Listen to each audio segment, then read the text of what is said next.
China has figured out the bottom line, how to mobilize its resources to achieve its priority targets.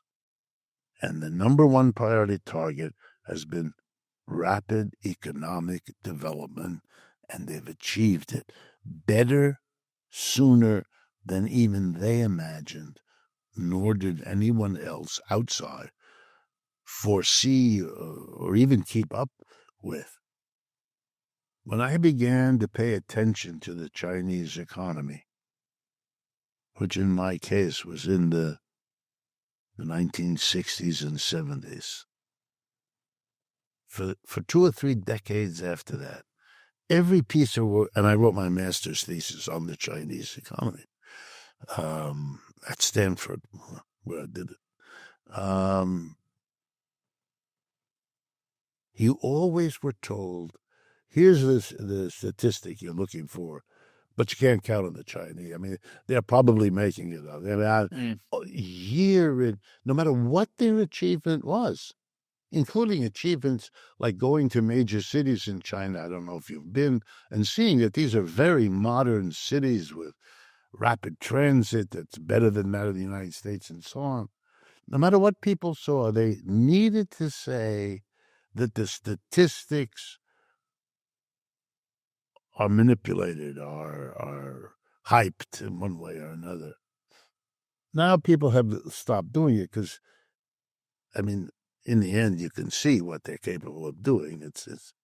They have the equivalent of Alphabet, Google, Apple, Intel, all have their counterparts in China, plus an explosion of small companies. By the way, I meant to mention that one of the nice things that DeepSeek shows Americans who are willing to look at it is that the notion that there's a significant difference between socialism and communism, because communism provides incentives and capitalism provides incentives, and capitalism doesn't regulate, and capitalism therefore stimulates efficiency. That China, if you assume it's socialist, which is what it calls itself, socialism, well, yeah, obviously, they're not holding back entrepreneurialism. DeepSeek, like many other, is an entrepreneur. DeepSeek, as an enterprise, was formed in May of 2023. It's a 1.5-year-old new startup. Wow. The Chinese call it a startup. They borrow the American name, a startup. So, and there's lots of companies like that. There's about 30, if I have it right, about 30 companies working on electric vehicles. So it's not monopoly companies the way we have here. It's actually easier to start a business and to grow a business.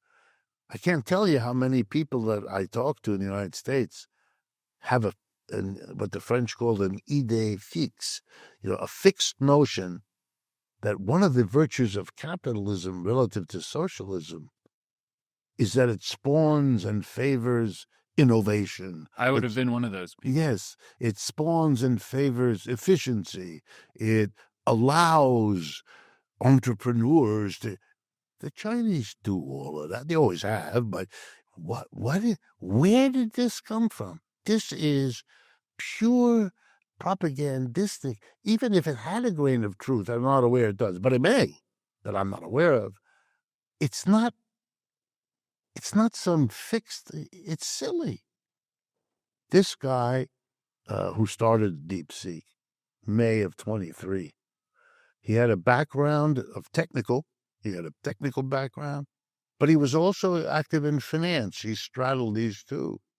And he saw an opportunity, and he got together a group of engineering type, recent graduates, as I told you. Now, I made a little firm and went to work on a project. That's what he did, which is the story of a startup in Silicon Valley, multiplies 50 times or 1,000 times, whatever it is. But you have that there too. And it's common sense if you think about it. The Chinese prioritize economic growth. They're practical people in the same way Americans were. So they said, of course, one of the things we have to do is look at the United States, figure out how they did it, and go them one better if we can. Everybody does that. And that's what they did. But they have enough people and enough resources and enough capability to mobilize them to do it. So in a way, they figured it out. The stilted old socialism is clunky and cumbersome, and the government is everywhere. It's childish. It's that head in the sand mentality. If things don't develop the way you thought they would, then you ought to go back to the drawing board and wonder about your assumptions, because you thought this, but this happened. All right? Socialism isn't innovative. Okay. The Chinese have the best electric cars. The Chinese have new AI. The Chinese, they innovated.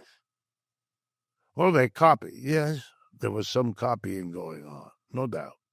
They stole some of the technology, probably. But, if you know anything about history, that's really not relevant. Everybody who can steals. Everybody who can copies. But the Chinese have done that, and the folks in Belgium haven't.